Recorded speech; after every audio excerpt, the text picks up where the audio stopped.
ಮನವಿ ಪತ್ರ ಓದಿ ಸರ್ಕಾರಕ್ಕೆ ಕಳಿಸಿತ್ತು. ಲಕ್ಷಾಂತರ ಸಂಖ್ಯೆಯು ಕಾರ್ಮಿಕರು ಅತ್ಯಂತ ಅಷ್ಟೇಳ್ದು ನಾವು 30 ವರ್ಷ ಆತ್ರಿ ಮಾಡಾಕತ್ತ 300 ರೂಪಾಯಿದಾಗ ಮಾಡಾಕತ್ತೇವು. 30 ವರ್ಷ 20 ವರ್ಷ ಮೇಲ್ಪಟ್ಟಿದ್ದವ್ರನ್ನ ಗೌರ್ಮೆಂಟ್ ಮಾಡ್ಕೋತ ಹೇಳಿ ಕೇಳ್ಕೊತೇವ್ರಿ. 10 ವರ್ಷ 5 ವರ್ಷ ಬಿಡ್ರಿ ಅವ್ರನ್ನ. ಈಗ ರಿಟೈರ್ಡ್ ಆಗಿ ನಾವು ಶುಗರ್ ಬಂದು ನಾವು ನಿಗರಾಕೋತೇವೆ. ಇನ್ನು ರಿಟೈರ್ಡ್ ಆಗೋತ್ತೆ ಗೌರ್ಮೆಂಟ್ ಮಾಡ್ಕೊಂಡು ನಾವೇನು ಮಾಡೋಣ್ರಿ? ಅದಕ್ಕೆ ಈಗ ಯಾರ್ದು ಸರ್ವಿಸ್ ಹೆಚ್ಚಾಗೈತೆ ಅವ್ರನ್ನ ಗುತ್ತಿಗೆದಾರದಿಂದ ತೆಗೆದು ಗೌರ್ಮೆಂಟ್ ಮಾಡ್ಕೊಳಕ್ಕೆ ಪ್ರಯತ್ನ ಮಾಡ್ರಿ. ಈಗ ಬಂದವ್ರು 30-40 ಸಾವಿರ ರೂಪಾಯಿ ಪಗಾರ ತೊಗೋತಾರೆ. ನಾವು ತೊಗೊಳಕತ್ತೇವ್ರಿ ಅವ್ರ ಜೋಡಿ. ನಮ್ಗೆ ಒಬ್ಬಕ್ಕಿ ಪಗಾರದಾಗ ನಾವು 3 ಮಂದಿ ದುಡಿಯಾಕತ್ತೇವ್ರಿ. ಈಗ ನಿಮ್ಮ ಪಗಾರ ಎಷ್ಟು ಅದ ಈಗ? ನಮ್ಗೆ 11 ಸಾವಿರ ಕೊಡ್ತಾರೆ. ಈಗ 5 ವರ್ಷ ಮಾಡಿದವರು 35 ಸಾವಿರ ರೂಪಾಯಿ ಪಗಾರ ತೊಗೊಳಕತ್ತಾರೆ. ನಾವು 23 ವರ್ಷ ಆಯ್ತ್ರಿ. 23 ವರ್ಷ ಆತ್ರಿ ಹೋಗಾಕತ್ತಿ. ನಾವು ಹೋಗಾಕತ್ತಿ 23 ವರ್ಷ ಆತ್ರಿ. ಈಗ 300 ರೂಪಾಯಿದಾಗ ನಾವು ದುಡಿಯಾಕತ್ತೇವ್ರಿ. ಈಗ ಅವರಿಗೆ ನಮ್ಗೆ ಇದು ಮಾಡಿದ್ರೆ ಹೆಂಗಾಗತ್ರಿ?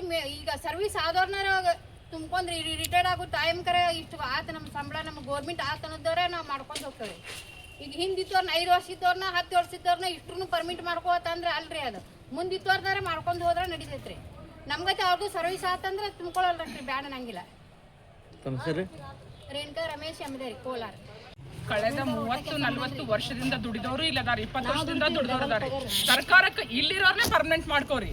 ಇಲ್ಲ ಅಂದ್ರೆ ಬೀದರ ಮಾದರಿ ಅಂತೆ ಸೊಸೈಟಿ ಮಾಡ್ಕೊಂಡು ಅವರಿಗೆ ತಕ್ಕದಂತ ಪೇಮೆಂಟ್ ಕೊಡ್ರಿ. ಯಾಕಂದ್ರೆ ಈಗ ಅವ್ರು ದುಡಿತಕ್ಕಂಥದ್ದು ಈ ಬೆಲೆ ಏರಿಕೆಗೂ ಏನೂ ಸಂಬಂಧ ಇಲ್ಲ. ಯಾಕಂದ್ರೆ ಅವ್ರು ಬಹಳ ಕಷ್ಟಪಟ್ಟು ದುಡಿದ್ರು ಅವ್ರಿಗೆ ಅವ್ರು ದುಡಿದಂಥದಕ್ಕೆ ಫಲ ಸಿಗ್ತಾ ಇಲ್ಲ. ಇನ್ನೊಂದ್ ಕಡೆ ನೋಡಿದ್ರೆ ಬೆಲೆ ಏರಿಕೆ ಗಗನಕ್ಕೇರೈತಿ. ಸೊ ಹಂಗಾಗಿ ಇವ್ರ ಜೀವನ ಬಹಳ ತತ್ತರಿಸಿ ಹೋಗೈತಿ.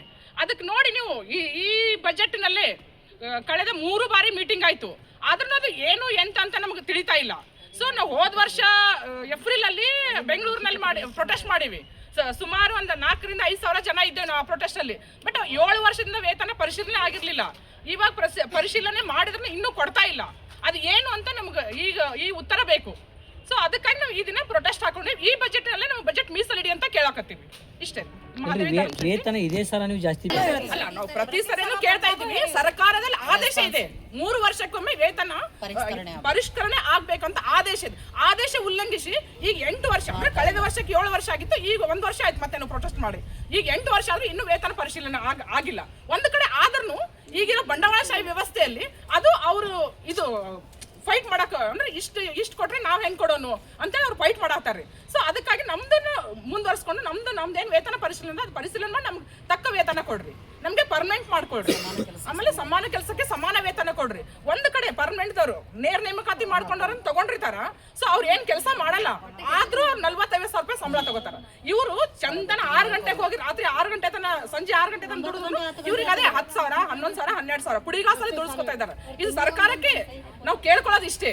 ಬಟ್ ಮುಂದೊಂದ್ ದಿನ ನಾವು ಎಚ್ಚರಿಕೆ ಕೊಡ್ತಾ ಇದೀವಿ. ಈಗ ಸಾಂಕೇತಿಕವಾಗಿ ಬಂದು ಮುಂದೊಂದ್ ದಿನ ನೀವು ಹೀಗೆ ಮುಂದುವರೆದ್ರೆ ನಾವು ಹಾಸ್ಟೆಲ್ಗಳನ್ನು ಬಂದ್ ಮಾಡ್ಕೊಂಡು ಪ್ರೊಟೆಸ್ಟ್ ಮಾಡ್ತೀವಿ. ಮಹಾದೇವಿ ಧರ್ಮಶೆಟ್ಟಿ, ಹಾಸ್ಟೆಲ್ ಯೂನಿಯನ್ ಜಿಲ್ಲಾ ಕಾರ್ಯದರ್ಶಿ.